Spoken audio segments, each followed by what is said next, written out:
What I would like to do is meditate with you.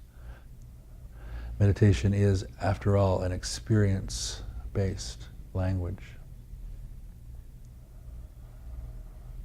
So everyone, please prepare your seat for meditation.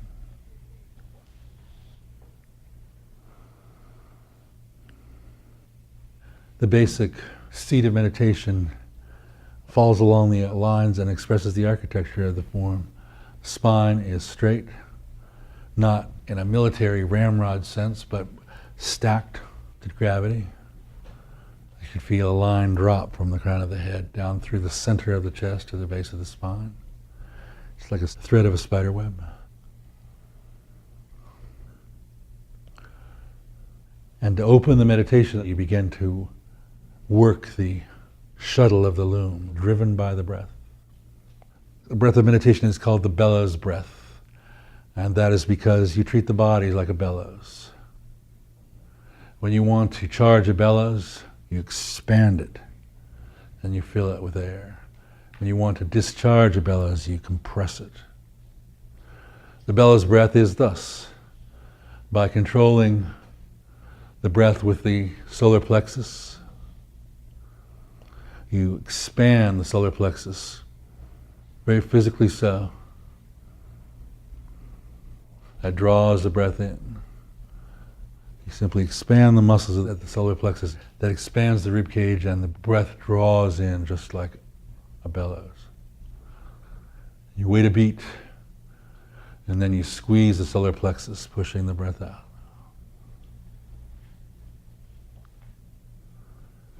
Attenuate your attention to the movement of the breath inward and out.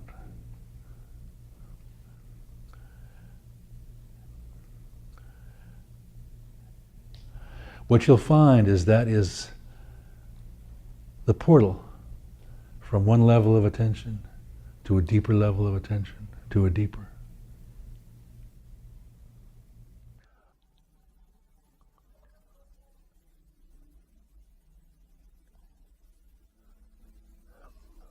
Use the entire length of the spinal cord from the base of the spine to the crown of the head.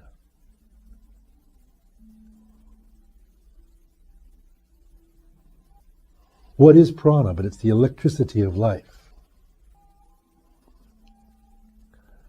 Observe carefully that the prana is moving primarily through the center of the body, but it will also move through the volume of the body. The prana will actually move in the space outside of the body.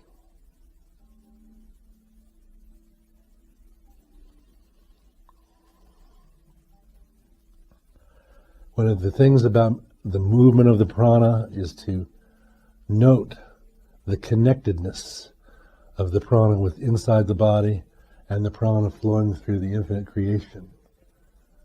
It is a single thing. And in this way, you will begin to feel connected to all things as the prana systems open up inside you and pervade you.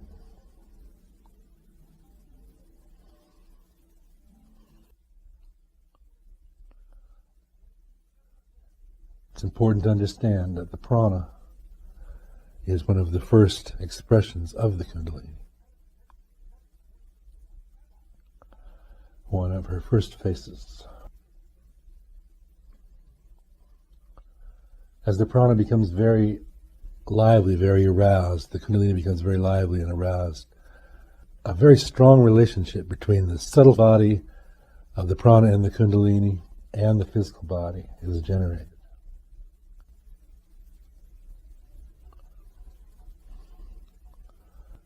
I want you to continue to breathe in this way. The bellows breathing. As now we begin to talk about the dharana. Now we've essentially already been doing dharana because dharana is the mental aspect of attention.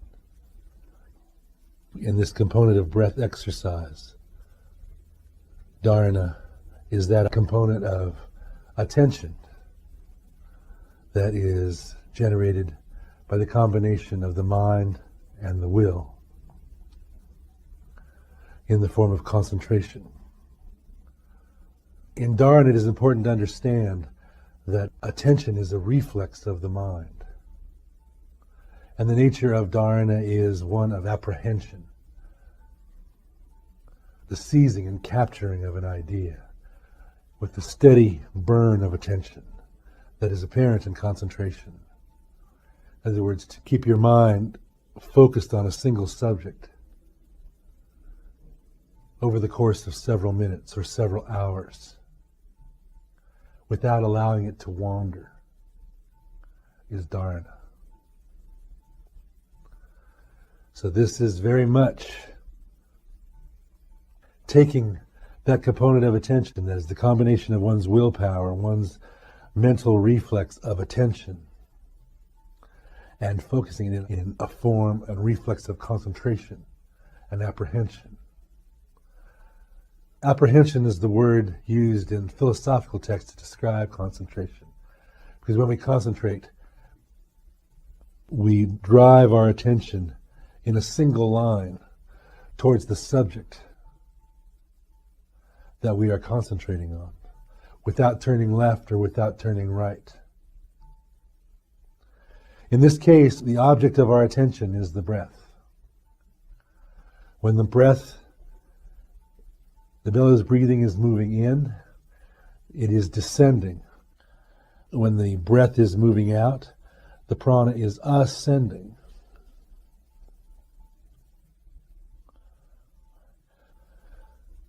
In this case, we are applying our dharana to the movement of the breath. When the breath moves, the prana moves. When the prana moves, the mind moves. When the breath is descending, the prana is descending. When the prana is descending, the mind is descending. And without allowing our attention to flicker in any other direction, we hold to that truth.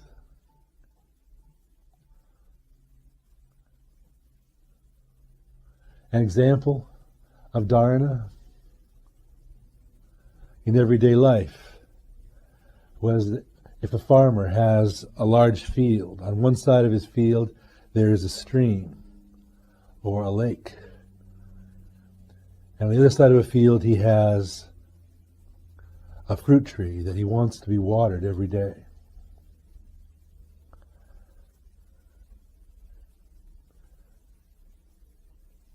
Rather than taking one bucket of water a day, carrying it from the stream to the tree, back and forth until the tree is watered every day, what he does is he cuts a furrow into the field.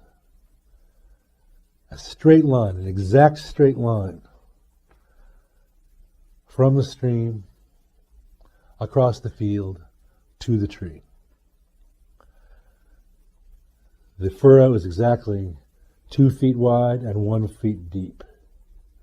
It does not widen and become larger. It does not become deeper. It is exactly 1 foot deep and 2 feet wide all the way across the field until it reaches the tree.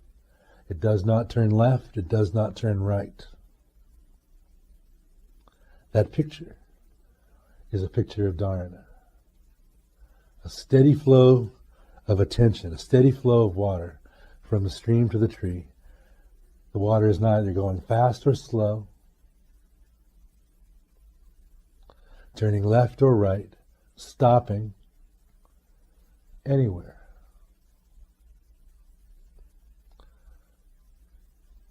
The dharana is the flow of water from the stream to the tree, fulfilling an action.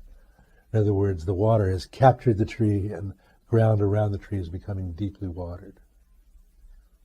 That is dharana. So as you continue to breathe in your pranayama, you lock your mind on the breath. You attenuate your mind to the prana that moves inside the breath. When the breath descends, the prana descends. When the prana descends, the mind descends. You capture the breath. You capture the prana with the apprehensive reflex of your attention. You do not allow your mind to turn left or right, to waver, to think about anything else. This is dharana.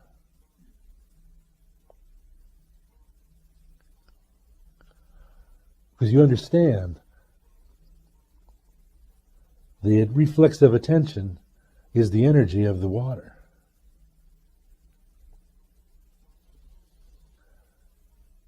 By directing your attention to the breath, you are channeling the energy of your mind to the breath and to the prana. And by doing so, they are becoming connected and commingled. This is important. This is why they use the word apprehensive. The attention has captured the idea of the breath and is paying attention to every component of the breath and the prana. You're not allowing your mind to wool gather or to think about what happened at work today or think about your girlfriend or your boyfriend. You're thinking only about the breath.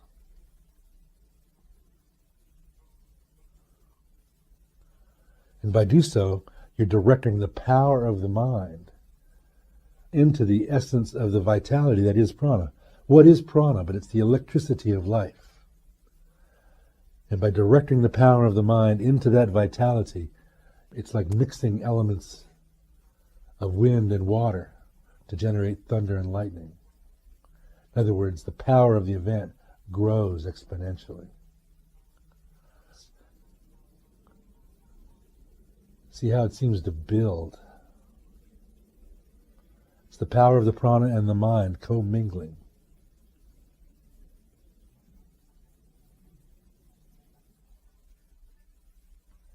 In this way you exponentially arouse and grow the power inside your spine, inside your subtle physical body.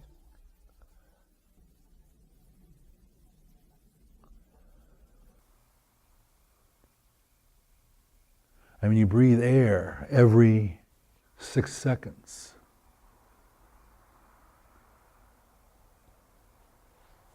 But have you ever thought of the volume of that little gulp of breath is connected to the entire atmosphere?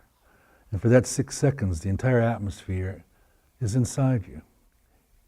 It hasn't disconnected from the ocean just because it's gone inside your body.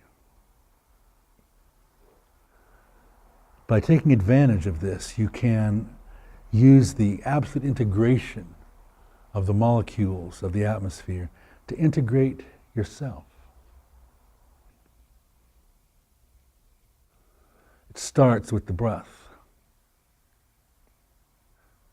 But every part of it has to be conscious.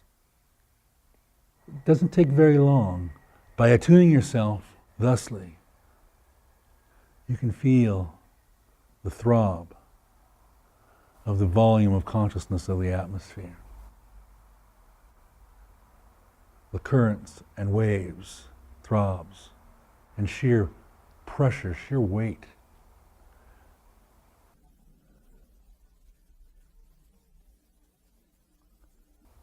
Use the momentum of the breath and find that rhythm like a rolling sea. It's there. You don't have to imagine it. The atmosphere has a rhythm to it.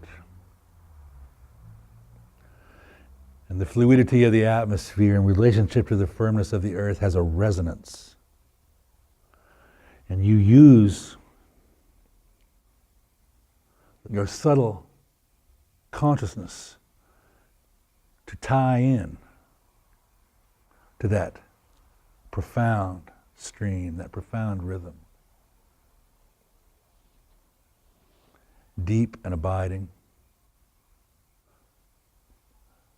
powerful and profound beyond words. It's like touching a mystery.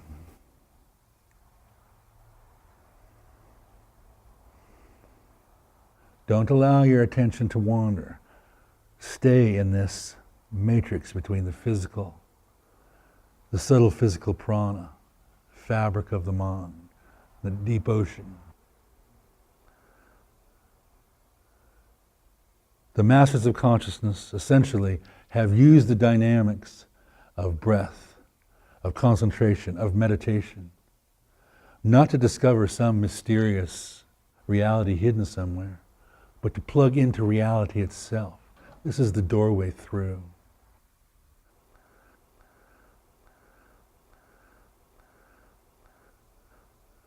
In this way, you turn the matrix of your entire mind, body, being into an instrument of communication with that great ocean.